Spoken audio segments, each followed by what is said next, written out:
ಶ್ರೀಗುರುಭ್ಯೋ ನಮಃ ಪರಮಗುರುಭ್ಯೋ ನಮಃ ಶ್ರೀಮದಾನಂದತೀರ್ಥಭಗವತ್ಪಾದಾಚಾರ್ಯಗುರುಭ್ಯೋ ನಮಃ ವ್ಯಾಸಾಯ ಭವನಾಶಾಯ ಶ್ರೀಶಾಯ ಗುಣರಾಶಯೇ ಹೃದ್ಯಾಯ ಶುದ್ಧವಿದ್ಯಾಯ ಮಧ್ವಾಯ ಚ ನಮೋ ನಮಃ ಅಭ್ರಮಂ ಭಂಗರಹಿತಂ ಅಜಡಂ ವಿಮಲಂ ಸದಾ ಆನಂದತೀರ್ಥಮತುಲಂ ಭಜೆ ತಾಪತ್ರಯಾಪಹಂ ಶ್ರೀಮತೋ ರಾಘವೇಂದ್ರಸ್ಯ ನಮಾಮಿ ಪದಪಂಕಜೇ ಕಾಮಿತಾಶೇಷಕಲ್ಯಾಣಕಲನಾಕಲ್ಪಪಾದಪೌ ಅಜ್ಞಾನತಿಮಿರಚ್ಛೇದಂ ಬುದ್ಧಿಸಂಪತ್ಪ್ರದಾಯಕಂ ವಿಜ್ಞಾನವಿಮಲಂ ಶಾಂತಂ ವಿಜಯಾಖ್ಯಗುರುಂ ಭಜೆ. ಶ್ರೀ ಗುರುಭ್ಯೋ ನಮಃ. ವಾಯುಸ್ತುತಿ ಪಾಠಕ್ಕೆ ಸುಸ್ವಾಗತ. ವಾಯುಸ್ತುತಿಯ 27ನೇ ಶ್ಲೋಕ. ಗಚ್ಚನ್ ಸೌಗಂಧಿಕಾರ್ಥಂ ಪಥಿ ಸ ಹನುಮತಃ ಪುಚ್ಛಮಚ್ಛಸ್ಸ ಭೀಮಃ ಪ್ರೋದ್ಧರ್ತುಂ ನಾಶಕತ್ಸಃ ತ್ವಮುರೋಪುಷಾ ಭೀಷಯಾಮಾಸ ಚೇತಿ ಪೂರ್ಣಜ್ಞಾನೌಜಸೋಸ್ತೆ ಗುರುತಮ ವಪುಷೋ ಶ್ರೀಮದಾನಂದತೀರ್ಥ ಕ್ರೀಡಾಮಾತ್ರಂ ತದೇತತ್ ಪ್ರಮದದ ಸುಧಿಯಾಂ ಮೋಹಕದ್ವೇಷಭಾಜಾಂ. ಗಚ್ಚನ್ ಸೌಗಂಧಿಕಾರ್ಥಂ ಪಥಿ ಸಹ ಹನುಮತಃ ಪುಚ್ಛಂ ಅಚ್ಛಸ್ಯ ಭೀಮಃ ಪ್ರೋದ್ಧರ್ತುಂ ನ ಅಶಕತ್ ಸಹ ತು ಅಮುಂ ಉರುವಪುಷಾ ಭೀಷಯಾಮಾಸ ಚ ಇತಿ ಪೂರ್ಣಜ್ಞಾನೌಜಸೋಃ ತೇ ಗುರುತಮ ವಪುಷೋಃ ಶ್ರೀಮದಾನಂದತೀರ್ಥ ಕ್ರೀಡಾಮಾತ್ರಂ ತತ್ ಏತತ್ ಪ್ರಮದದ ಸುಧಿಯಾಂ ಮೋಹಕ ದ್ವೇಷಭಾಜಾಂ. ಇದು ಪದಚ್ಛೇದ. ಈ ಶ್ಲೋಕಕ್ಕೆ ಹರಿಪರವಾದ ಅರ್ಥವನ್ನು ಹೇಳಲಿಕ್ಕೆ ಬರುತ್ತೆ, ಹಾಗೂ ವಾಯುಪರವಾಗಿರತಕ್ಕಂಥ ಅರ್ಥವನ್ನು ಕೂಡ ಹೇಳಲಿಕ್ಕೆ ಬರುತ್ತೆ. ಹರಿಪರವಾದ ಅರ್ಥವನ್ನು ಹೇಳುವಾಗ ರಾಮದೇವರು ಸೀತಾದೇವಿಯ ಪಾಣಿಗ್ರಹಣವನ್ನು ಮಾಡಿ ಮಿಥಿಲಾ ಪಟ್ಟಣದಿಂದ ಅಯೋಧ್ಯ ಪಟ್ಟಣಕ್ಕೆ ಹಿಂತಿರುಗಬೇಕಾದರೆ ಪರಶುರಾಮ ಈ ಸೀತಾರಾಮನನ್ನು ಎದುರಿಸಿದ. ರಾಮ ಪರಶುರಾಮನ ಪರಾಭವಗೊಳಿಸಿದ ಎಂಬ ಪ್ರಸಿದ್ಧವಾದ ಕಥೆ ಇಲ್ಲಿ ಪ್ರಸಕ್ತವಾಗಿದೆ. ಈ ಅರ್ಥದಲ್ಲಿ ಹನುಮತಃ ಎಂಬುದಕ್ಕೆ ಜ್ಞಾನಪೂರ್ಣರಾಗಿರ್ತಕ್ಕಂತಹ ರಾಮದೇವರ ಅಂತ ಅರ್ಥ ಮಾಡಿಕೊಳ್ಬೇಕು ಹನುಮತ್ ಶಬ್ದಕ್ಕೆ. ಇನ್ನು ಭೀಮಃ ಅಂತ ಇಲ್ಲಿ ಶಬ್ದ ಇದೆ. ಭೀಮ ಪದಕ್ಕೆ ಕ್ಷತ್ರಿಯ ಕುಲಕ್ಕೆ ಭಯಂಕರರಾಗಿರತಕ್ಕಂತಹ ಪರಶುರಾಮ ಅಂತ ಅರ್ಥ ಮಾಡಬೇಕು.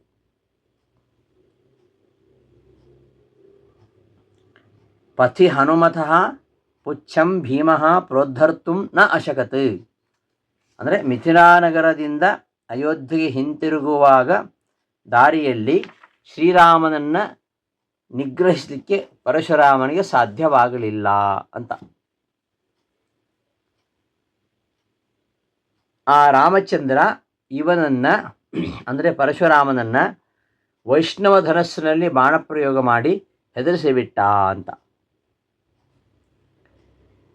ಇನ್ನು ವಾಯುಪರವಾಗಿ ಇದಕ್ಕೆ ಅರ್ಥ ಹೇಳುವಾಗ ಭೀಮಸೇನನು ಸೌಗಂಧಿಕಾ ಪುಷ್ಪಗಳನ್ನು ತರಲಿಕ್ಕೆ ಹೋಗಿದ್ದಾಗ ದಾರಿಯಲ್ಲಿ ಹನುಮಂತ ಸಿಕ್ಕಿದ. ಹನುಮಂತನ ಬಾಲವನ್ನು ಎತ್ತಲಿಕ್ಕೆ ಇವನು ಅಸಮರ್ಥನಾದ.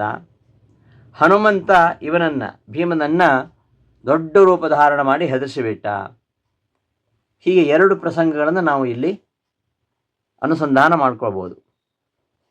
ಇವೆರಡೂ ಪ್ರಸಂಗಗಳು ಕೇವಲ ಆಟವೇ ಹೊರತು ಸತ್ಯ ಅಲ್ಲ. ಇಷ್ಟನ್ನು ನಾವು ನೆನಪಿಟ್ಕೊಳ್ಬೇಕು. ಶ್ರೀರಾಮ ಪರಶುರಾಮನನ್ನು ಸೋಲಿಸಿದಂತಹ ಒಂದು ಕಥೆಯ ರಹಸ್ಯ ಏನು? ಸೀತಾ ವಿವಾಹದ ಸಂಭ್ರಮವನ್ನು ಮುಗಿಸಿಕೊಂಡು ಶ್ರೀರಾಮಚಂದ್ರ ಲಕ್ಷ್ಮಣನೇ ಮೊದಲಾದ ಸಕಲ ಪರಿವಾರ ಸಮೇತನಾಗಿ ದಶರಥನೊಂದಿಗೆ ಮಿಥಿಲಾ ಪಟ್ಟಣದಿಂದ ಅಯೋಧ್ಯಾಭಿಮುಖನಾಗಿ ಪ್ರಯಾಣ ಬೆಳೆಸ್ತಾನೆ. ಮಾರ್ಗ ಮಧ್ಯದಲ್ಲಿ ಪರಶುರಾಮ ಎದುರಾಗ್ತಾನೆ. 1000 ಲಕ್ಷ ಸೂರ್ಯರಿಗೆ ಸಮಾನವಾದ ಕಾಂತಿ, ಪರಶುರಾಮನ ಕಾಂತಿ. ಎಷ್ಟು? 1000 ಲಕ್ಷ ಸೂರ್ಯರಿಗೆ ಸಮಾನನಾಗಿರ್ತಕ್ಕಂತಹ ಕಾಂತಿ. ಅಂತಹ ಪರಶುರಾಮನನ್ನು ಕಂಡಾಗ ದಶರಥನಿಗೆ ಜಂಘಾಬಲವೇ ಅಡಿಗೆ ಹೋಗಿಬಿಡ್ತದೆ.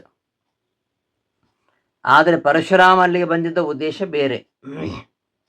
ಪರಶುರಾಮ ಯಾವಾಗಲೂ ಕ್ಷತ್ರಿಯರನ್ನ ಸಂಹಾರ ಮಾಡ್ತಾ ಹೋಗ್ತಾ ಇದ್ದ. ಆ ಉದ್ದೇಶಕ್ಕೋಸ್ಕರ ಅವ ಬಂದ ಅಂತ ದಶರಥ ತಿಳ್ಕೊಳ್ತಾನೆ. ಆದರೆ ಅವನ ಉದ್ದೇಶ ಬೇರೆ.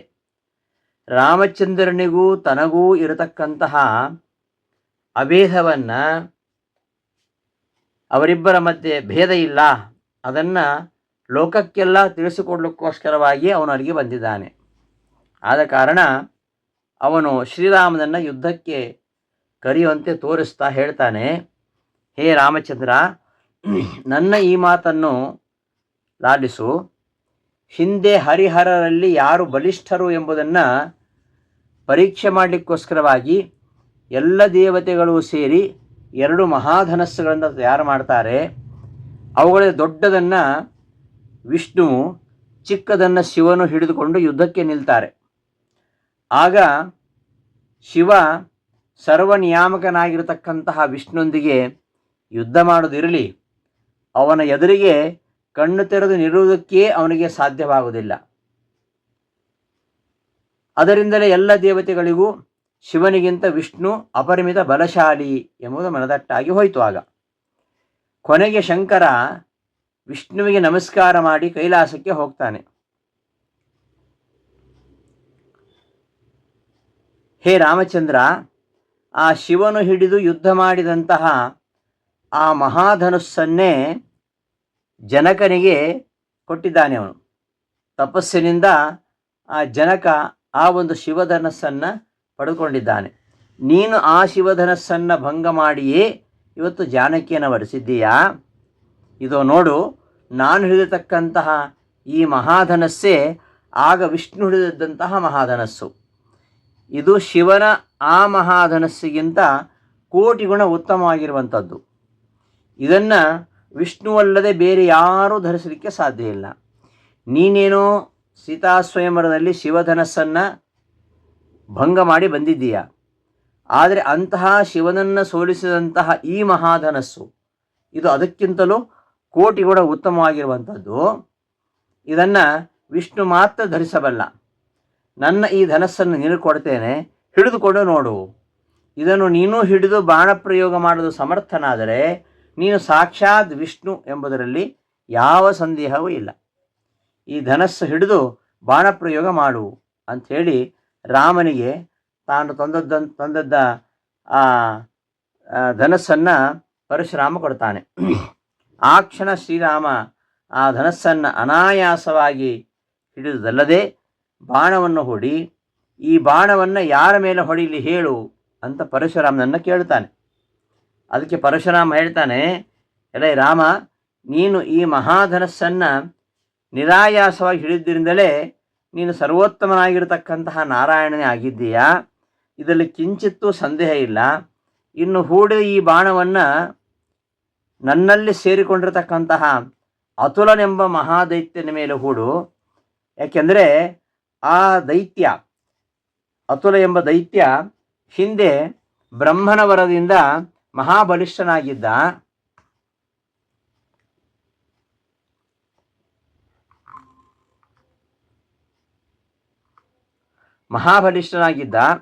ಅವನಿಗೆ ಬ್ರಹ್ಮನು ಪುನಃ ವಿಷ್ಣು ಯಾವಾಗ ಸೋಲ್ತಾನೋ ಆಗ ನೀನು ಸಾಯ್ತಿ ಅಂತ ಹೇಳಿದಂತೆ ಬ್ರಹ್ಮ. ಅತುಲನಿಗೆ ವರ ಕೊಡಬೇಕಾದ್ರೆ ವಿಷ್ಣು ಯಾವಾಗ ಸೋಲ್ತಾನೆ ಆಗ ನೀನು ಸಾಯ್ತೀಯ ಅಂತ. ಆಗ ಅವನು ಶಿವನ ಪ್ರಸಾದದಿಂದ, ಶಿವನ ಒಂದು ವರದಿಂದ ಅಜೇಯನಾಗಿ ನನ್ನ ಶರೀರಕ್ಕೆ ಬಂದು ಸೇರಿಕೊಂಡಿದ್ದಾನೆ. ನಾನು ಸ್ವತಃ ಅಜೇಯ ಆಗಿದರೂ ಕೂಡ ಈ ದೈತ್ಯನ ವಧಾರ್ಥಕ್ಕೋಸ್ಕರ, ಈ ದೈತ್ಯನ ವಧೆಗೋಸ್ಕರವಾಗಿ ನಿನ್ನಿಂದ ನಾನು ಪರಾಜಿತನಾಗಿದ್ದೇನೆ, ಆ ಬಾಣವನ್ನು ಹೆಸರಿನ ಮೇಲೆ ಬಿಡು ಅಂತ ಹೇಳ್ತಾನೆ ಪರಶುರಾಮ. ಅದರಂತೆ ಶ್ರೀರಾಮ ಆ ಬಾಣವನ್ನು ಪರಶುರಾಮ ಮೇಲೆ ಹೊಡಿತಾನೆ. ತಕ್ಷಣ ಆ ಪರಶುರಾಮನ ಶರೀರದಲ್ಲಿ ಅಡಗಿದ್ದಂತಹ ಅತುಲ ಎಂಬ ಮಹಾಸುರ ದೇಹದಿಂದ ಹೊರಗೆ ಬಿದ್ದು ರಾಮನ ಬಾಣದಿಂದ ಭಸ್ಮನಾಗಿ ಹೋಗ್ತಾನೆ. ಹೀಗೆ ಮಹಾಸುರನ ಸಂಹಾರಕ್ಕಾಗಿ ಅಜೇಯನಾಗಿರತಕ್ಕಂತಹ ಪರಶುರಾಮ ತನ್ನ ಸ್ವರೂಪವೇ ಆದಂತಹ ಶ್ರೀರಾಮನಿಂದ ಪರಾಜಿತನಾದಂತೆ ನಟನೆ ಮಾಡಿದ ಅಷ್ಟೇ. ಇಲ್ಲಿ ಬ್ರಹ್ಮನ ವರವೂ ಸತ್ಯ ಆಗಬೇಕು, ಶಿವನಿಗಿಂತ ವಿಷ್ಣುವು ಸರ್ವೋತ್ತಮ ಅಂತ ಆಗಬೇಕು. ಅದನ್ನು ತೋರಿಸ್ಲಿಕ್ಕೋಸ್ಕರವಾಗಿ ಈ ಒಂದು ಆಟವನ್ನು ಪರಮಾತ್ಮ ಆಡಿದ್ದಾನೆ. ಆಮೇಲೆ ಮುಂದೆ ಸಮಸ್ತ ಲೋಕಕ್ಕೂ ಕೂಡ ತಾನು ಹಾಗೂ ರಾಮನು ಒಂದೇ, ಎರಡೂ ವಿಷ್ಣುವಿನ ರೂಪಗಳೇ, ಇವರಿಬ್ಬರಲ್ಲೂ ಕಿಂಚಿತ್ ಭೇದವೂ ಕೂಡ ಇಲ್ಲ ಎಂಬುದನ್ನು ಸ್ಪಷ್ಟವಾಗಿ ಪ್ರಕಟಪಡಿಸಲಿಕ್ಕೋಸ್ಕರವಾಗಿ ಸ್ವಲ್ಪ ಹೊತ್ತು ಇಬ್ಬರು ಒಂದಾದಂತೆ, ಸ್ವಲ್ಪ ಹೊತ್ತು ಬೇರೆ ಬೇರೆ ಆಗಿದ್ದಂತೆ ತೋರಿಸಿ ತಾನು ಹಿಡಿದ ಧನುಸ್ಸನ್ನೇ ರಾಮನಿಗೆ ಕೊಟ್ಟು ಪರಶುರಾಮ ಹೊರಟು ಹೋಗ್ತಾನೆ. ಈ ವಿಚಾರವನ್ನು ತಾತ್ಪರ್ಯದಲ್ಲಿ ಆಚಾರ್ಯರು ಇದರ ರಹಸ್ಯವನ್ನು ಹೇಳಿದ್ದಾರೆ. ಪರಶುರಾಮ ರಾಮನಿಗೆ ಸೋತ ರಹಸ್ಯದ ಕಥೆ ಇದು ತಾತ್ಪರ್ಯದಲ್ಲಿ ಬರುವಂಥದ್ದು. ಹೀಗೆ ಶ್ರೀರಾಮನು ಪರಶುರಾಮರು ಇಬ್ಬರೂ ಅಭಿನ್ನ ಎಂಬುದು, ಇವರಿಬ್ಬರು ವಿಷ್ಣುವಿನ ರೂಪಗಳೇ ಆದರೂ ಕೂಡ ದೈತ್ಯನ ವಧಾರ್ಥವಾಗಿ ಒಬ್ಬರು ಗೆದ್ದಂತೆ ಇನ್ನೊಬ್ಬರು ಸೋತಂತೆ ನಟನೆ ಮಾಡಿದರು ಎಂಬುದಾಗಿ ನಮಗೆ ಸ್ಪಷ್ಟ ಅರಿವಾಗ್ತದೆ. ಈ ಅರ್ಥ ಮನವರಿಕೆ ಆದರೆ ವಾಸ್ತಿ ಹೇಳಿರ್ತಕ್ಕಂತಹ ಈ ಪ್ರಮೇಯ ನಮಗೆ ಸ್ಪಷ್ಟವಾಗಿ ಆಗುತ್ತೆ. ಇದಿಷ್ಟು ಈ ವಿಷ್ಣುಪರವಾಗಿರತಕ್ಕಂತಹ ಅರ್ಥ.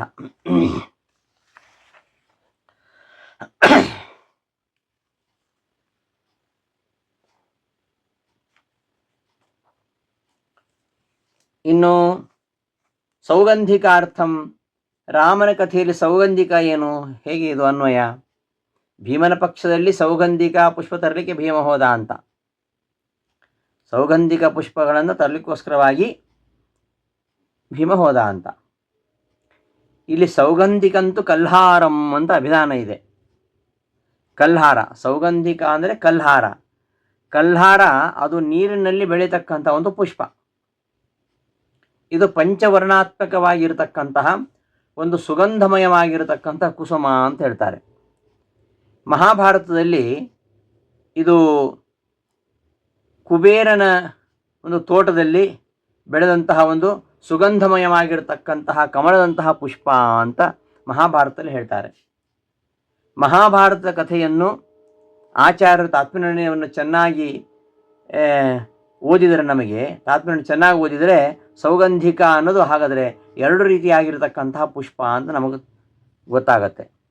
ಒಂದು ಉದಯಿಸ್ತಾ ಇರತಕ್ಕಂತಹ ಸೂರ್ಯನಂತೆ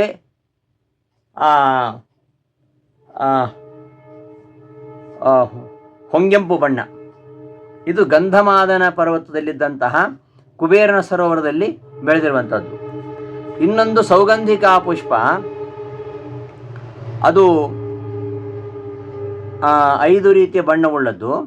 ಇದು ಮೇರು ಪರ್ವತದ ಮೇಲ್ಭಾಗದಲ್ಲಿ ಕುಬೇರನ ತೋಟದಲ್ಲಿ ಕೊಳದಲ್ಲಿ ಬೆಳೆದಂತಹ ಪುಷ್ಪ. ಈ ಪುಷ್ಪಗಳನ್ನು ರಕ್ಷಣೆ ಮಾಡಲಿಕ್ಕೋಸ್ಕರವಾಗಿ 300 ಕೋಟಿ ದೈತ್ಯರು ಮಣಿವಂತನೆಂಬ ಮಹಾದೈತ್ಯನ ಅಧೀನದಲ್ಲಿ ನಿಯುಕ್ತರಾಗಿದ್ದಾರೆ. ಆ ಗಂಧಮಾದನ ಪರ್ವತದ ಮೇಲಿರ್ತಕ್ಕಂತಹ ಈ ಸುವರ್ಣ ವರ್ಣದ ಸೌಗಂಧಿಕ ಪುಷ್ಪಗಳನ್ನು ರಕ್ಷಣೆ ಮಾಡಲಿಕ್ಕೋಸ್ಕರವಾಗಿ 1 ಲಕ್ಷ ಮಂದಿ ದೈತ್ಯರು ಅವರು ನಿಯುಕ್ತರಾಗಿದ್ದಾರೆ. ಭೀಮಸೇನ ಈ ಎರಡೂ ವಿಧವಾಗಿರತಕ್ಕಂತಹ ಸೌಗಂಧಿಕ ಪುಷ್ಪ, ಒಂದು ಮೇರು ಪರ್ವತದ ಮೇಲ್ಭಾಗದಲ್ಲಿ ಇದ್ದಂತಹ ಸೌಗಂಧಿಕ ಪುಷ್ಪ, ಇನ್ನೊಂದು ಗಂಧಮಾದನ ಪರ್ವತದಲ್ಲಿ ಸರೋವರದಲ್ಲಿದ್ದಂತಹ ಪುಷ್ಪ. ಆ ಗಂಧಮಾದನ ಪರ್ವತದಲ್ಲಿ ಇದ್ದಂತಹ ಆ ಪುಷ್ಪ 5 ವರ್ಣದ ಪುಷ್ಪ, ಅದನ್ನು ರಕ್ಷಣೆ ಮಾಡಲಿಕ್ಕೋಸ್ಕರವಾಗಿ ಈ 300 ಕೋಟಿ ದೈತ್ಯರು ಈ ಮಣಿಮಂತನೆಂಬ ಮಹಾದೈತ್ಯನ ಅಧೀನದಲ್ಲಿ ನಿಯುಕ್ತರಾಗಿದ್ದಾರೆ. ಇದು ಮೇರು ಪರ್ವತದ ಮೇಲ್ಭಾಗದಲ್ಲಿದ್ದಂತಹ ಪುಷ್ಪ. ಇದನ್ನು ಕಾಯುವರು 300 ಕೋಟಿ ದೈತ್ಯರು. ಇನ್ನೊಂದು ಗಂಧಮಾದನ ಪರ್ವತದ ಮೇಲಿದ್ದಂತಹ ಪುಷ್ಪ, ಇದು ಸುವರ್ಣಮಯವಾದ ಬಂಗಾರದ ಬಣ್ಣದ ಪುಷ್ಪ. ಆ ಸೌಗಂಧಿಕಾ ಪುಷ್ಪ 5 ವರ್ಣವುಳ್ಳದ್ದು. ಎಲ್ಲಿ? ಮೇರು ಪರ್ವತದಲ್ಲಿ ಸಿಗ್ತಕ್ಕಂತಹ ಪುಷ್ಪ. ಇದು ಬಂಗಾರದ ಬಣ್ಣದ ಪುಷ್ಪ. ಇದನ್ನು ರಕ್ಷಣೆ ಮಾಡಲಿಕ್ಕೋಸ್ಕರವಾಗಿ 1,00,000 ಮಂದಿ ದೈತ್ಯರು ನಿಯುಕ್ತರಾಗಿದ್ದಾರೆ.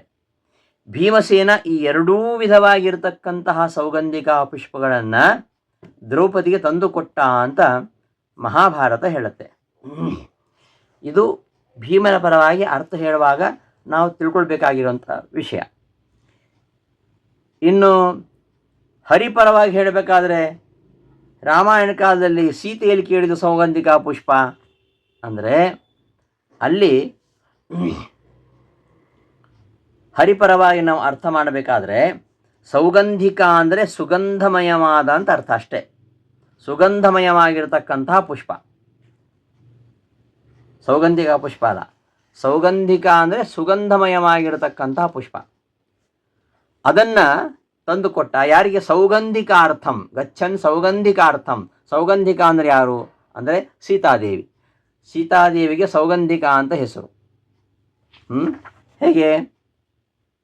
ಸೌಗಂಧಿಕ ಏವ ಅರ್ಥ ಧನಂ ಯಸ್ಯ ತತ್ ಸೌಗಂಧಿಕಾರ್ಥಂ ಅಂದರೆ ಸುಗಂಧಪೂರ್ಣವಾಗಿರತಕ್ಕಂತಹ ದೇಹವುಳ್ಳವಳು ಅಂದರೆ ಸೀತಾದೇವಿ.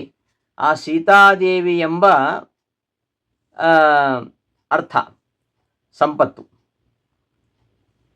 ಅಂದರೆ ಲಕ್ಷ್ಮೀದೇವಿ.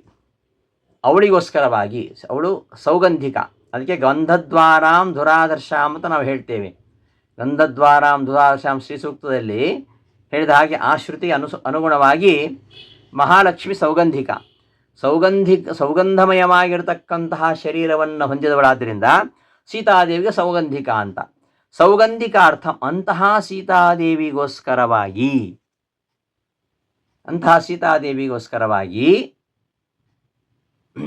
ಶ್ರೀರಾಮ ಅವ ಮಿಥಿಲೆಗೆ ಹೋಗಿ ಈ ಧನಸ್ಸನ್ನು ಮುರಿದು ಸೀತಾದೇವಿಯನ್ನು ಪಡೆದ ಅಂತ ರಾಮನ ಪರವಾಗಿ ಅರ್ಥ ಹೇಳುವಾಗ ಆ ರೀತಿಯಲ್ಲಿ ನಾವು ಅರ್ಥ ಮಾಡಿಕೊಳ್ಬೇಕು.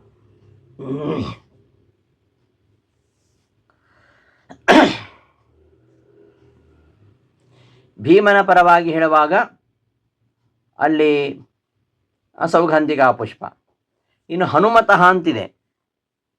ರಾಮನ ಪರವಾಗಿ ಹನುಮತ ಅನ್ನೋದಕ್ಕೆ ಅರ್ಥ ಏನು? ಭೀಮನ ಪರವಾಗಿ ಹನುಮತ ಅನ್ನೋದಕ್ಕೆ ಅರ್ಥ ಏನು?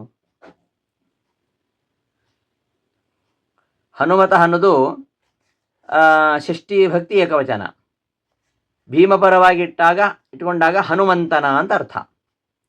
ಇನ್ನು ರಾಮನ ಪರವಾಗಿ ಇಟ್ಕೊಂಡಾಗ ಹನುಮತ ಅಂದರೆ ರಾಮನ ಅಂತ ಅರ್ಥ. ಎಂಥ ರಾಮ? ಹನುಶಬ್ದ ಜ್ಞಾನವಾಚಿ, ಜ್ಞಾನಪೂರ್ಣ ಆಗಿರ್ತಕ್ಕಂತಹ ರಾಮದೇವನ ಅಂತ ಅರ್ಥ. ಅಚ್ಛಸ್ಯ ಅದು ಹನುಮಂತನಿಗೆ ವಿಶೇಷಣ. ಅಂದರೆ ಸ್ವಚ್ಛನಾಗಿರತಕ್ಕಂತಹ, ಪರಿಶುದ್ಧನಾಗಿರತಕ್ಕಂತಹ, ನೈಷ್ಠಿಕ ಬ್ರಹ್ಮಚರ್ಯಾದಿ ಧರ್ಮಗಳಿಂದ ಸ್ವಚ್ಛನಾಗಿರತಕ್ಕಂತಹ ಅರ್ಥ. ರಾಮಪರವಾಗಿ ಹೇಳುವಾಗ ನಿರ್ದುಷ್ಟನಾಗಿರತಕ್ಕಂತಹ ಅರ್ಥ. ಹೀಗೆ ಎರಡೂ ಪರವಾಗಿ ಅರ್ಥವನ್ನು ಹೇಳಲಿಕ್ಕಾಗತ್ತೆ. ರಾಮನ ಪರವಾಗಿ ಅರ್ಥ ಹೇಳುವಾಗ ಭೀಮ ಯಾಕೆ ಬಂದ ಅಂದರೆ ಭೀಮ ಅಂದರೆ ಅಲ್ಲಿ ಭಯಂಕರ ಅಂತ ಅರ್ಥ. ಭಯಂಕರನಾಗಿರ್ತಕ್ಕಂಥವನು. ದುಷ್ಟಶಕ್ತರಿಗೆ ಕ್ಷತ್ರಿಯರಿಗೆ ಭಯಂಕರನಾಗಿರತಕ್ಕಂತಹ ಪರಶುರಾಮ ಅಂತ ಅಲ್ಲಿ ಅರ್ಥ ಮಾಡಬೇಕು. ಭೀಮ ಪಕ್ಷದಲ್ಲಿ ಭೀಮ ಅಂತ ಅರ್ಥ. ಹೀಗೆ ಎರಡೂ ರೀತಿಯ ಅರ್ಥವನ್ನು ಪ್ರತಿಯೊಂದು ಪದಗಳಿಗೆ ಹೇಳಲಿಕ್ಕಾಗತ್ತೆ. ಅನ್ವಯಾನುಸಾರವಾಗಿ ನಾವು ಅರ್ಥವನ್ನು ನೋಡುವಾಗ ಅದು ನಮಗೆ ಸ್ಪಷ್ಟವಾಗತ್ತೆ. ಹರಿಪರವಾಗಿ ಹೇಳುವಾಗ ಸುಧಿಯಾಂ ಪ್ರಮದದ ದ್ವೇಷಭಾಜಾಂ ಮೋಹಕ ಶ್ರೀಮದಾನಂದ ತೀರ್ಥ ಭೀಮಃ ಸಹ ಅಚ್ಛಸ್ಯ ಹನುಮತಃ ಸೌಗಂಧಿಕಾರ್ಥಂ ಪುಚ್ಛಂ ಪಥಿ ಗಚ್ಚನ್ ಪ್ರೋದ್ಧರ್ತುಂ ನಾಶಕತ್ ಸತು ಅಮುಂ ಉರುವಪುಷಾ ಭೀಷಯಾಮಾಸ ಚ ಇತಿ ತದೇತತ್ ತೇ ಪೂರ್ಣಜ್ಞಾನೌಜಸೋಃ ಗುರುತಮ ವಪುಷೋಃ ಕ್ರೀಡಾ ಮಾತ್ರಂ. ಸುಧಿಯಾಂ ಪ್ರಮದದ. ಸುಧಿಯಾಮ್ ಅಂದರೆ ಸಜ್ಜನರಿಗೆ ಅಂತ ಅರ್ಥ. ಸುಧಿಯಾಮ್, ಸು ಅಂದರೆ ಸಮೀಚೀನವಾದ, ಧಿ ಅಂದರೆ ಬುದ್ಧಿ, ಸಮೀಚೀನವಾದ ಬುದ್ಧಿ ಉಳ್ಳವರು ಸುಧಿಯರು. ಅಂತಹ ಸುಧಿಯರಿಗೆ ಅಂದರೆ ಸಜ್ಜನರಿಗೆ ಪ್ರಮದದ ಪ್ರಕೃಷ್ಟವಾದ ಮದ, ಮದ ಅಂದರೆ ಹರ್ಷ, ಪ್ರಕೃಷ್ಟವಾದ ಹರ್ಷವನ್ನು ತಂದುಕೊಡ್ತಕ್ಕಂತಹ ಅಂದರೆ ಹೆಚ್ಚು ಸಂತೋಷವನ್ನು ತಂದುಕೊಡ್ತಕ್ಕಂಥವನೇ. ಯಾರು ಸಜ್ಜನರಿದ್ದಾರೆ ಅವರಿಗೆ ಅವನು ಆನಂದವನ್ನು ತಂದುಕೊಡ್ತಾನೆ ಪರಮಾತ್ಮ, ಮೋಕ್ಷವನ್ನೇ ಕರುಣಿಸ್ತಾನೆ. ಅಂತಹ ಪರಮಾತ್ಮನೇ ದ್ವೇಷಭಾಜಾಂ, ಇನ್ನು ದ್ವೇಷ ಮಾಡತಕ್ಕಂತಹ ದುರ್ಜನರಿಗೆ ಮೋಹಕ ಅನ್ಯಥಾ ಜ್ಞಾನವನ್ನು ಉಂಟು ಮಾಡತಕ್ಕಂತಹ ಶ್ರೀಮದಾನಂದ ತೀರ್ಥ. ಶ್ರೀಮತ್ ಆನಂದ ತೀರ್ಥ, ಶ್ರೀಮತ್ ಅಂದರೆ ಸಂಪತ್ತುಳ್ಳಂತಹ, ಆನಂದ ತೀರ್ಥ, ಆನಂದ ತೀರ್ಥ ಅಂದರೆ ಬ್ರಹ್ಮಾದಿಗಳಿಗೆ ಸ್ವರೂಪಾನಂದಾರ್ಭಾವಕ್ಕೆ ಕಾರಣನಾದವನೇ ಆನಂದ ತೀರ್ಥ. ಆನಂದಕರಂ ತೀರ್ಥಂ ಅಂದರೆ ಅವರಿಗೆ ಆನಂದವನ್ನು ಉಂಟು ಮಾಡಲಿಕ್ಕೆ ಕಾರಣನಾದವನೇ, ಅವರ ಸ್ವರೂಪಾನಂದ ಆವಿರ್ಭಾವಕ್ಕೆ ಕಾರಣ ಆದವಂತಹ ಶ್ರೀಹರಿಯೇ.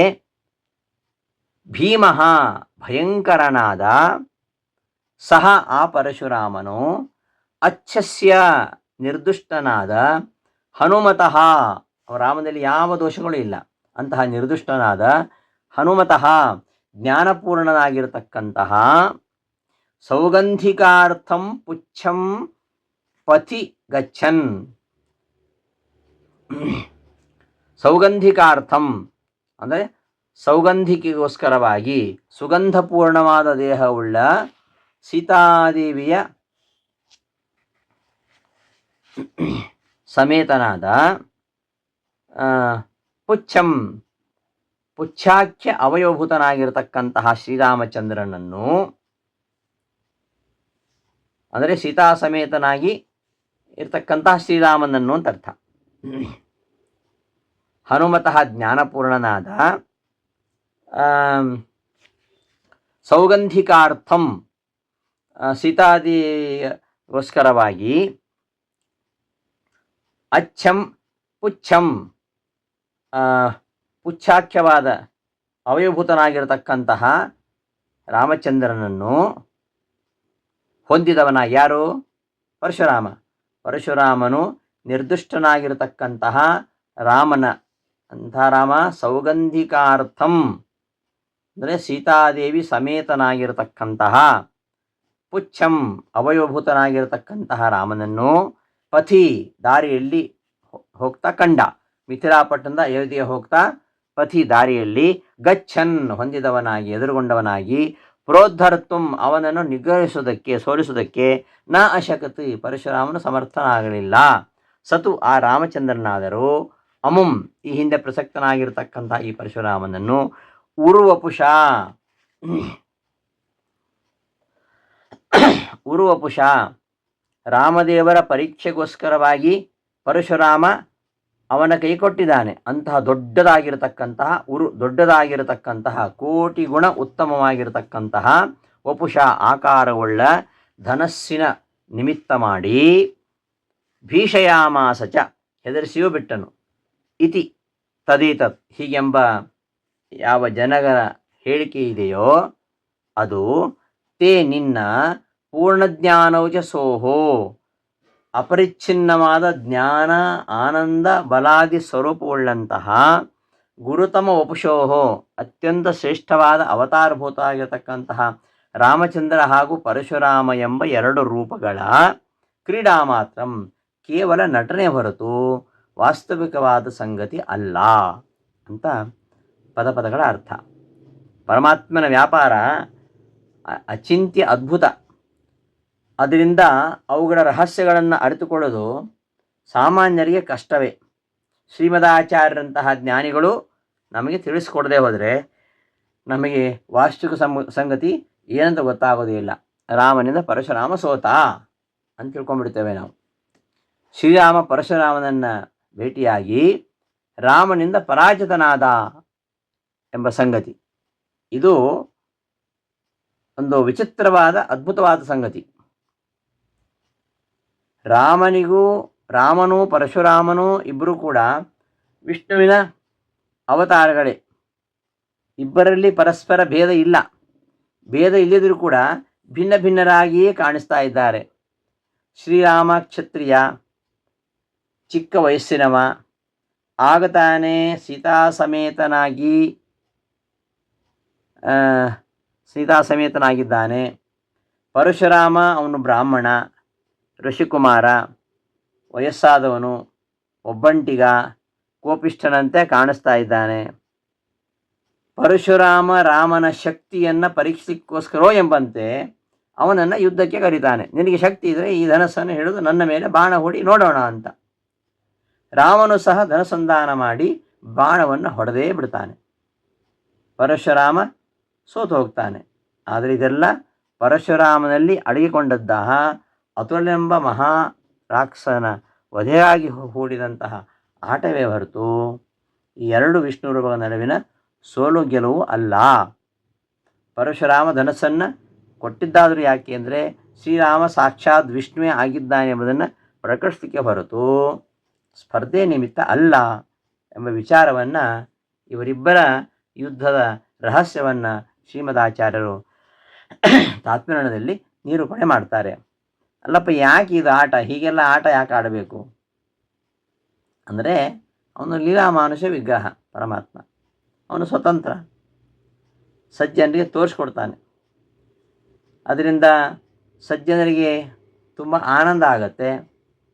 ಇನ್ನೊಂದು ಕಡೆ ಹರಿದ್ವೇಷಗಳಿಗೆ ಖುಷಿ, ಅವರಿಗೆ ಒಂಥರ ಮೋಹ ಮಾಡ್ತಾನೆ. ಮೋಹ ಮಾಡಿ ಅವರು ನಿಂದಿಸಬೇಕು. ಅವರು ನಿಂದಿಸಿ ತಮ್ಮ ಸಾಧನೆ ಪೂರ್ತಿ ಮಾಡ್ಕೋಬೇಕು. ಅವರು ಅಂದಂಥ ತಮಸ್ಸಿಗೆ ಹೋಗಬೇಕು. ಇದು ಭಗವಂತನ ಸಂಕಲ್ಪ. ಇದನ್ನು ತಿರುಕುಮಂಡತಾಚಾರ್ಯರು ಇಲ್ಲಿ ನಮಗೆ ತೋರಿಸ್ಕೊಡ್ತಾರೆ. ಇದೆಷ್ಟು ವಾಯುಪರವಾಗಿರ್ತಕ್ಕಂಥ ಅರ್ಥ ಆದರೆ, ಹರಿಪರವಾಗಿರ್ತಕ್ಕಂಥ ಅರ್ಥ ಆದರೆ, ವಾಯುಪರವಾಗಿರ್ತಕ್ಕಂಥ ಅರ್ಥವನ್ನು ನೋಡೋಣ.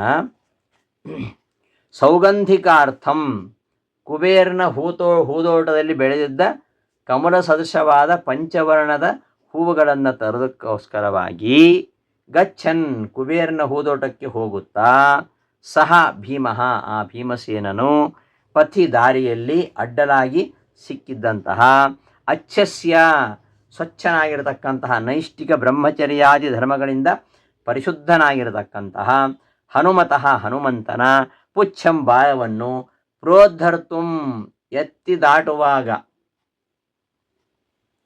ಭಾರೀ ಶರೀರವುಳ್ಳವನಾದ್ದರಿಂದ ಅದನ್ನು ಸಹ ಅವನು, ಆ ಹನುಮಂತನು ಅಮುಂ, ಈ ಭೀಮಸೇನನ್ನು ತು ಹೆಚ್ಚಾಗಿ ಭೀಷಯಾಮಾಸ, ಹೆದರಿಸಿದ. ಅದನ್ನು ಬಹಳ ಉದ್ದವಾಗಿರ್ತಕ್ಕಂತಹ ಬಾಲ, ಆ ಬಾಲವನ್ನು ಎತ್ತಲಿಕ್ಕೆ ಇವನಿಗೆ ಸಾಮರ್ಥ್ಯ ಇಲ್ಲ. ಅದು ಎಂತಹ ರೂಪ ಅದು! ಸಮುದ್ರವನ್ನು ದಾಟುವಾಗ ಧಾರಣ ಮಾಡಿದಂತಹ ರೂಪ ಅದು ಹನುಮಂತನ ರೂಪ, ಭಾರೀ ಶರೀರ. ಅಂತಹ ಹನುಮಂತನು ಅಮಂ, ಈ ಭೀಮಸೇನನ್ನು ಭೀಷಯಾಮಾಸ ಚ, ಹೆದರಿಸಿಬಿಟ್ಟ. ಇತಿ ಎಂಬ ತದೇತತ್, ಈ ಸಂಗತಿಯೆಲ್ಲವೂ ಸುದಿಯಾಂ, ತತ್ವಜ್ಞಾನವನ್ನು ತಿಳಿದಂತಹ ಸಜ್ಜನರಿಗೆ ಪ್ರಮದದ, ಸಂತೋಷವನ್ನು, ಹೆಚ್ಚು ಸಂತೋಷವನ್ನು ಕೊಡ್ತಕ್ಕವನು, ದ್ವೇಷಭಾಜಾಂ, ದ್ವೇಷ ಮಾಡತಕ್ಕಂತಹ ದುರ್ಜನರಿಗೆ ಮೋಹನುಂಟು ಮಾಡುವನಾದಂತಹ ಗುರುತಮ, ಸರ್ವೋತ್ತಮ ಗುರುಗಳಾದ ಶ್ರೀಮದಾನಂದ ತೀರ್ಥ, ಹೇ ಶ್ರೀಮದಾನಂದ ಶ್ರೀ ಮಧ್ವಾಚಾರ್ಯರೇ, ತೇ ನಿಮ್ಮ ಪೂರ್ಣಜ್ಞಾನೌಜಸೋಹೋ, ಪೂರ್ಣವಾದ ಜ್ಞಾನ ಬಲವುಳ್ಳಂತಹ ವಪುಷೋಹೋ, ಅವತಾರಗಳಾಗಿರ್ತಕ್ಕಂತಹ ಹನುಮ ಭೀಮರ ಕ್ರೀಡಾ ಮಾತ್ರಂ, ಕೇವಲ ಕ್ರೀಡೆಯೇ ಆಗಿದೆ. ಹನುಮಂತ ಭೀಮನನ್ನು ಹೆದರಿಸಿದ್ದು, ಭೀಮ ಅದನ್ನು ಬಾಲವನ್ನು ಎತ್ತಲಿಕ್ಕೆ ಆಗದಿದ್ದದು, ಇದೆಲ್ಲ ಕೇವಲ ಕ್ರೀಡಾ ಮಾತ್ರ, ಕ್ರೀಡೆ ಆಗಿದೆ.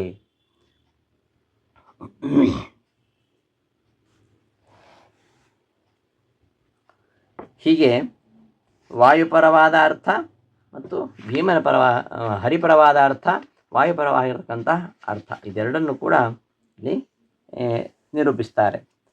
ಹನುಮ ಭೀಮ ಇವರಿಬ್ಬರ ಭೇಟಿಯಾದಾಗ, ಇದು ವನವಾಸದ ಕಡೆ ಕಾಲದಲ್ಲಿ ತೀರ್ಥಯಾತ್ರೆ ಮಾಡ್ತಾ ಸಂಚಾರ ಹೊರಟಾಗ ಪಾಂಡವರು ಹಿಮಾಲಯ ಪರ್ವತ ಪ್ರದೇಶದಲ್ಲಿ ಸುತ್ತಾಡ್ತಾ ಇರ್ತಾರೆ. ಕೊನೆಗೆ ನರನಾರಾಯಣ ಆಶ್ರಮಕ್ಕೆ ಬಂದು ನರನಾರಾಯಣರ ಸೇವೆ ಮಾಡ್ತಾ ಅಲ್ಲಿ ಸ್ವಲ್ಪ ದಿವಸ ಇರ್ತಾರೆ. ಈ ಮಧ್ಯೆ ಒಂದು ದಿನ ಭೀಮಸೇನ ದ್ರೌಪದಿಯೊಡನೆ ಏಕಾಂತದಲ್ಲಿದ್ದಾಗ ಸುಗಂಧಮಯವಾಗಿರತಕ್ಕಂತಹ ದಿವ್ಯವಾದ ಒಂದು ಸೌಗಂಧಿಕ ಎಂಬ ಪುಷ್ಪ ಅಕಸ್ಮಾತ್ತಾಗಿ ಅವರ ಮಧ್ಯೆ ಹಾರಿ ಬೀಳ್ತದೆ. ಈ ವಿಚಾರವನ್ನು ನಾವು ಮಧ್ವನಾಮದಲ್ಲಿ ನೋಡಿದ್ವಿ.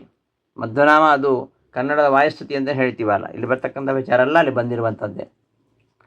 ಗರುಡ ಬಂದು ಸರ್ಪವನ್ನು ಎತ್ತುಕೊಂಡು ಹಾರಿ ಹೋಗ್ತಾ ಇರ್ತಾನೆ. ಆ ರಭಸದಲ್ಲಿ ಅವನ ರೆಕ್ಕೆಗೆ ಸಿಕ್ಕಿಕೊಂಡಂತಹ ಹೂ ಗಾಳಿಯಿಂದ ಹಾರಿ ಕೆಳಗೆ ಬೀಳ್ತದೆ. ಆ ಒಂದು ಘಮಘಮ ಪರಿಮಳ ಇರತಕ್ಕಂತಹ ದಿವ್ಯವಾದ ಆ ಒಂದು ಪುಷ್ಪವನ್ನು ನೋಡಿ ಅದರ ವರ್ಣಕ್ಕೆ, ಅದರ ಸೌಗಂಧ್ಯಕ್ಕೆ ಅವಳು ಬೆರಗಾಗಿ ಅವಳು ಭೀಮಸೇನನ್ನು ಅಂಥದೇ ಹೂಗಳನ್ನು ತೆಗೆದುಕೊಂಡು ಬಾ ಅಂತ ಪ್ರಾರ್ಥನೆ ಮಾಡ್ತಾಳೆ. ಆ ಪುಷ್ಪಗಳು ಕುಬೇರನ ಸೌಗಂಧಿಕ ಅವನದಲ್ಲಿ ಇದ್ದುದರಿಂದ ಭೀಮ ಆ ಸೌಗಂಧಿಕ ಅವನವನ್ನು ಹುಡುಕೊಂಡು ಹೊರಡ್ತಾನೆ. ಹೋಗ್ತಾ ಇರುವಾಗ ದಾರಿಯಲ್ಲಿ ಒಂದು ಕಪಿ, ದೊಡ್ಡ ಕಪಿ, ಬಾಲ ಅಡ್ಡ ಹಾಕ್ಕೊಂಡು ಮಲಗಿಬಿಟ್ಟಿದೆ. ಅವನೇ ರಾಮದೂತನಾಗಿರ್ತಕ್ಕಂಥ ಹನುಮಂತ. ತ್ರೇತಾಯುಗದವನಾದ್ದರಿಂದ ಆ ಯುಗದ ಧರ್ಮಕ್ಕೆ ತಕ್ಕಂತೆ ಬೃಹದಾಕಾರವಾಗಿ ಬೆಳೆದಿದ್ದಾನೆ. ಭೀಮಸೇನ ದ್ವಾಪರ ಯುಗದವನಾದ್ದರಿಂದ ಸ್ವಲ್ಪ ಚಿಕ್ಕವನಾಗಿ ಕಾಣಿಸ್ತಾ ಇದ್ದಾನೆ. ಅದು ಯುಗ ಕಳೆದಾಗೆಲ್ಲ ನಮ್ಮ ದೇಹ ಚಿಕ್ಕದಾಗ್ತಾ ಹೋಗ್ತದೆ. ಭೀಮ ಹನುಮಂತ ಇಬ್ಬರು ವಾಯುಪುತ್ರರೇ ಆಗಿದ್ದಾರೆ. ಆದರೆ ಯುಗಭೇದೇನ ಅವರ ದೇಹದಲ್ಲಿ ವ್ಯತ್ಯಾಸ ಇದೆ. ಇಲ್ಲಿ ಭೀಮ ಹನುಮಂತ ಇಬ್ಬರು ವಾಯುಪುತ್ರರಾಗಿದ್ದರೂ ಕೂಡ ಜನರನ್ನು ಮೋಹಗೊಳಿಸಲಿಕ್ಕೋಸ್ಕರವಾಗಿ ಹನುಮಂತ ಭೀಮನಿಗೆ ದಾರಿ ಬಿಡುವುದಿಲ್ಲ. ಭೀಮ ತಾನು ಸರ್ವಜ್ಞನಾಗಿದ್ದಾನೆ, ಅಜ್ಞನಂತೆ ಆ ಹನುಮಂತನಿಗೆ ತನ್ನ ಪರಿಚಯ ಹೇಳ್ತಾನೆ. ನೀನು ಯಾರು, ಇಲ್ಲಿ ಯಾಕೆ ಮಲಗಿದ್ದೀಯ, ಹೇಳು, ನನಗೆ ದಾರಿ ಬಿಡು ಅಂತ ಕೇಳ್ಕೊತಾನೆ. ಆಗ ಹನುಮಂತ ತಾನು ಅಜ್ಞನಂತೆ ನಟಿಸ್ತಾ, ನಾನು ರಾಮದೂತನಾಗಿರ್ತಕ್ಕಂಥ ಹನುಮಂತ ಬಹಳ ವೃದ್ಧನಾಗಿದ್ದೇನೆ, ಹೇಳಲಿಕ್ಕಾಗೋದಿಲ್ಲ, ಬಾಲವನ್ನು ಎತ್ತಿಟ್ಟು ದಾರಿ ಬಿಡಿಸಿಕೊಂಡು ಹೋಗು ಅಂತ ಹೇಳ್ತಾನೆ. ಅದರಂತೆ ಭೀಮ ಹನುಮಂತನ ಬಾಲವನ್ನು ಎತ್ತಲಿಕ್ಕೆ ಪ್ರಯತ್ನ ಮಾಡ್ತಾನೆ. ಆದರೆ ಆ ಬಾಲ ತುಂಬ ಭಾರ ಇದ್ದುದರಿಂದ ಎತ್ತಲಿಕ್ಕೆ ಆಗೋದಿಲ್ಲ. 10,000 ತೋಳ್ಬಲ ಉಳ್ಳಂಥ ಭೀಮನಿಗೆ ಎಂತೆಂತಹ ದುಷ್ಟರನ್ನು ಸಂಹಾರ ಮಾಡಿದವನಿಗೆ ಒಂದು ಬಾಲ ಎತ್ತಲಿಕ್ಕಾಗಲ್ವಾ? ಅದು ಒಂದು ಕ್ರೀಡೆ ಅಷ್ಟೇ, ಸಾಧ್ಯವಾಗುವುದಿಲ್ಲ. ಆಗ ಹನುಮಂತನೇ ತನ್ನ ಬಾಲವನ್ನು ಸುತ್ತಿಕೊಂಡು ಭೀಮನಿಗೆ ರಾಮಾಯಣವನ್ನು ಬೋಧನೆ ಮಾಡ್ತಾನೆ. 4 ಯುಗಗಳ ಧರ್ಮವನ್ನು ಬೋಧಿಸ್ತಾನೆ. ಕುತೂಹಲದಿಂದ ಭೀಮ ಹನುಮಂತನನ್ನು ಸೀತಾನ್ವೇಷಣ ಸಮಯ ಧರಿಸಿದಂತಹ ಬೃಹದ್ ರೂಪವನ್ನು ತೋರಿಸು ಅಂತ ಕೇಳ್ತಾನೆ ಭೀಮ. ಹನುಮಂತ ಹಾಗೆ ತನ್ನ ಮಹಾಕಾಯ ರೂಪವನ್ನು ತೋರಿಸ್ತಾನೆ. ತೋರಿಸಿದಾಗ ಭೀಮ ಆ ರೂಪವನ್ನು ನೋಡಿ ಅಂಜಿದ ಹಾಗೆ ನಟಿಸ್ತಾನೆ.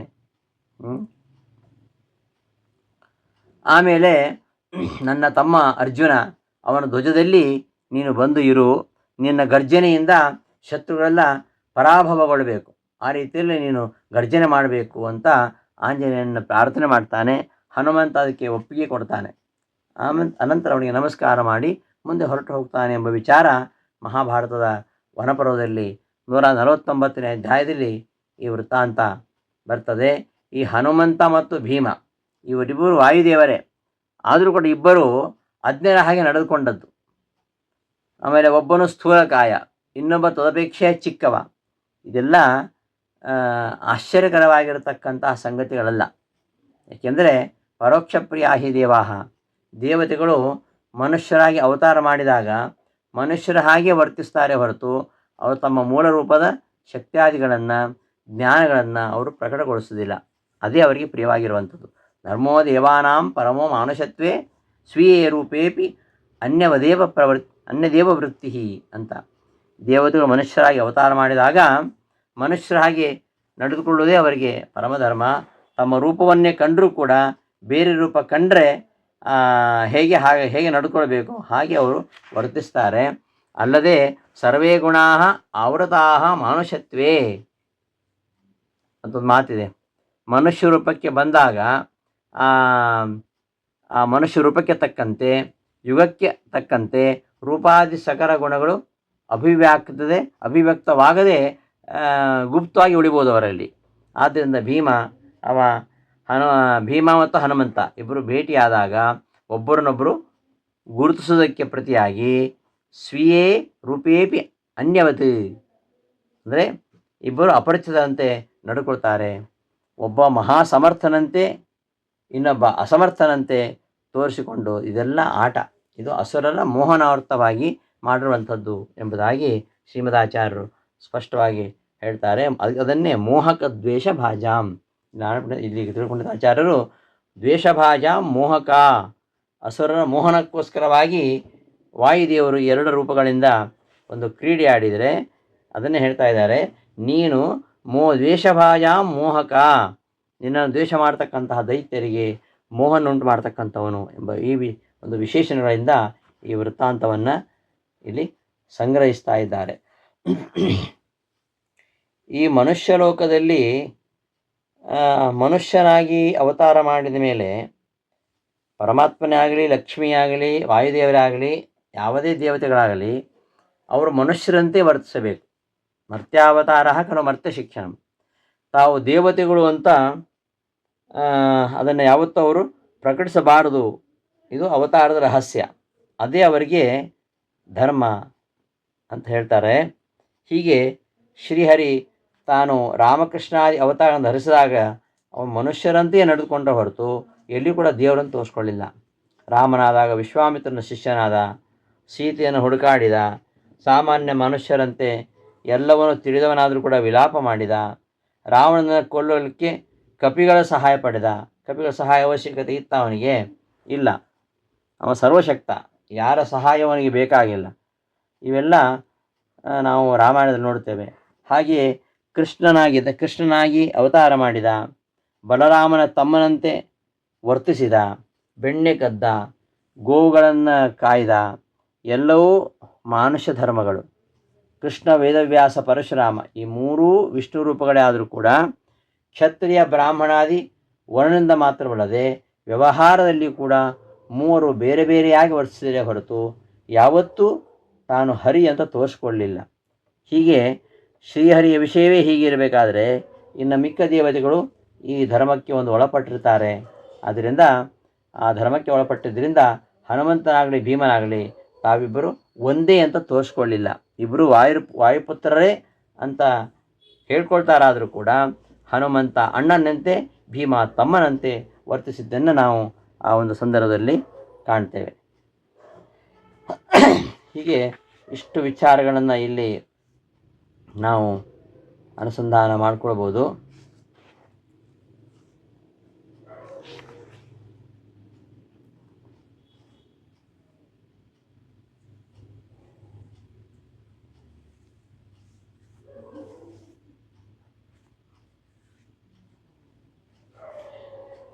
ಈ ಎಲ್ಲ ವಿಚಾರವನ್ನು ತಾತ್ಪರ್ಯದಲ್ಲಿ ಶ್ರೀಮದಾಚಾರ್ಯ ಏನು ಹೇಳಿದ್ದಾರೆ, ಈ ವಿಚಾರವೇ ವಾಸಿಷ್ಠ ರಾಮಾಯಣದಲ್ಲಿ ಕೂಡ ಬರುತ್ತೆ.